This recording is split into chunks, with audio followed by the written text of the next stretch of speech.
everyone, and welcome to Insider Financial Talk Stocks. My name is Alex Carlson. I will be your host today, I'm the editor-in-chief of InsiderFinancial.com, and in this video, we will recap today's market action and discuss our game plan for tomorrow. But first up, to get our market-moving reports on top small caps, click that link in the description or go to signup.insiderfinancial.com or sign up with your email on any of the pop-ups on insiderfinancial.com. After you sign up with your email, you can then sign up with your mobile number. Mobile is the fastest way to get all of our reports, and it works for all numbers worldwide. Simply enter your country code first, followed by your number. For US and Canada, be 1 plus area coded number. Never begin the format with 0. It will not work. And after you sign up, you will get a welcome email, which includes a free copy of the Insider Financial Guide to Penny Stocks ebook. Our ebook, our email service, and our text messaging service are all free services from InsiderFinancial.com. We do not run any paid subscription service, no Discord rooms or Telegram chat groups. Well, guys, in the markets right now, it's all about low floats. We had a report today on a low floater for our subscribers. The stock opened at $1.68, dipped to $1.62, and ran to $1.98 before closing at $1.82, up 22% on the day. We'll be watching this one for continuation tomorrow for our subscribers. If you want our report on this low float Nasdaq FinTech small cap, click that link in the description or go to signup.insiderfinancial.com or sign up with your email on any of the pop-ups on insiderfinancial.com. The key, guys, with low floats, you have to be careful though. Today's big pump was SMFL. Moon Market, Zip Trader, and a few other influencers talked about it. The stock had nice pre-market action. News hit the tape, and then the scanners went off. All the day traders and short sellers jumped on it. Like many of you, I hate short sellers. And for me, when I say I hate short sellers that spread FUD. Fear, uncertainty, and doubt. Go on social media bashing stocks. That's the worst thing. You're a scumbag. However, there are ones that just trade the tape. They make a lot of money, and I'm guilty as charged. I do short intraday. It's easier to make money in a hot name shorting than chasing. The stock will always retrace or go lower. It might not happen intraday, it might happen the next day, or in a couple days, but it will retrace. What goes up must come back down. And for all you guys that are looking to do it, the key is keeping stops tight and losses to a minimum. Also, I never hold overnight. And for all you guys saying naked shorting, I borrow like everyone else. If there is no borrow, I don't trade it. I can't trade it. I'm not using some offshore account or whatever. I know some people can do that, some hedge funds.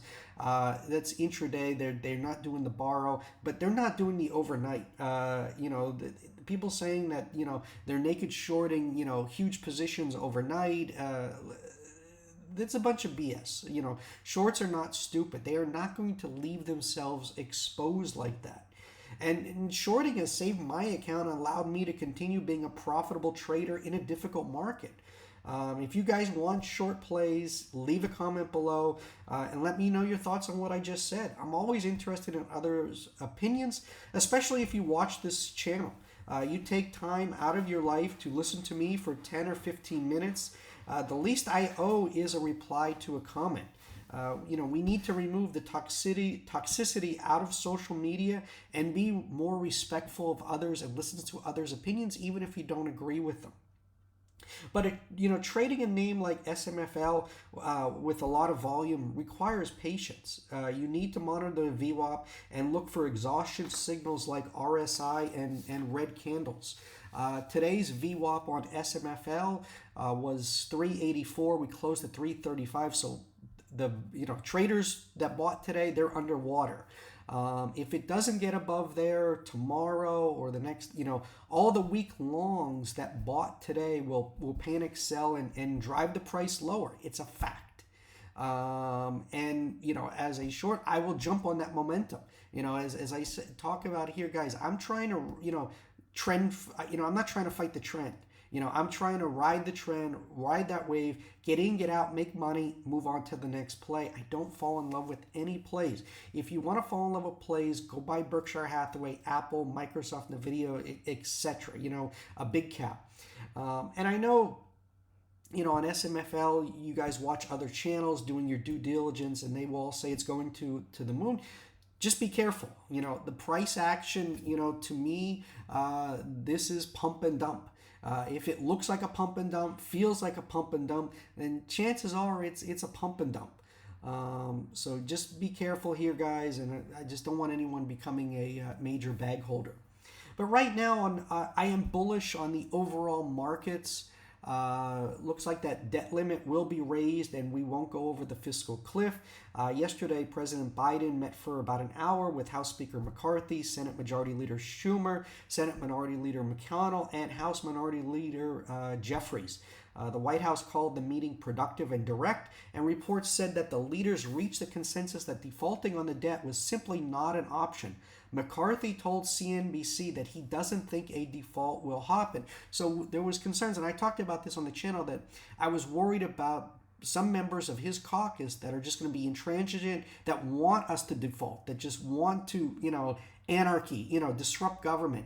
So many people in middle America, feel left out. They're not, taking advantage of the opportunities that are presented to them.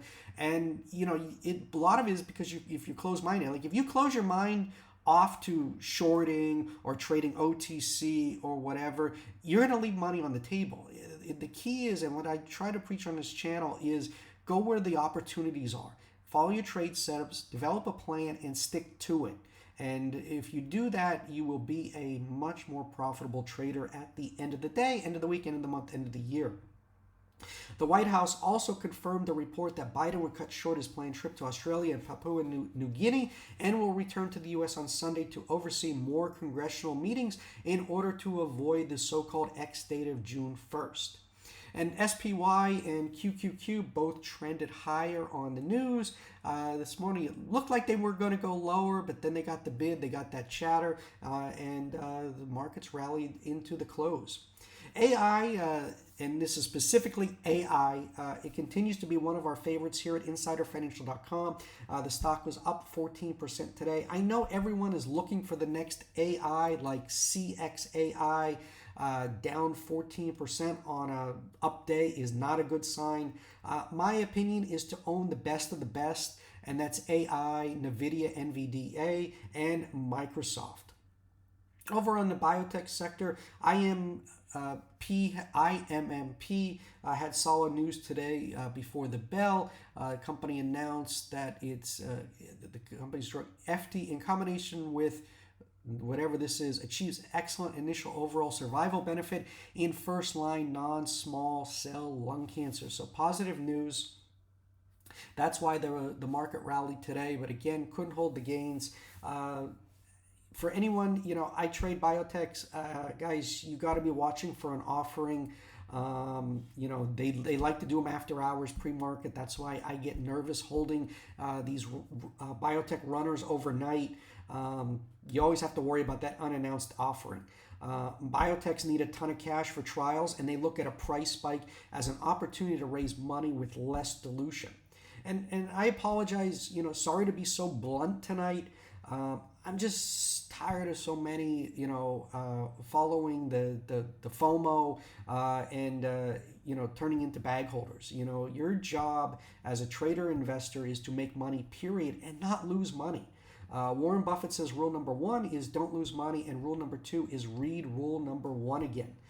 So don't chase. Look for the setups that work best for you. Less is more in my particular case. The fewer amount of trades I do, the more money I make. But that's just me. I'm not a financial advisor, just trying to provide some real educational content in this sea of FUD and FOMO. My focus for the rest of the week will be scanning the markets, looking for another low floater like we had today for our subscribers. Don't worry, I never trade my reports or front run. I'm not looking to end up like the Atlas Trading Boys. Again, to get our free reports, we don't share them on social media. Some subscribers do, but we don't. You have to click that link in the description or go to signup.insiderfinancial.com or sign up on any of the pop-ups on insiderfinancial.com.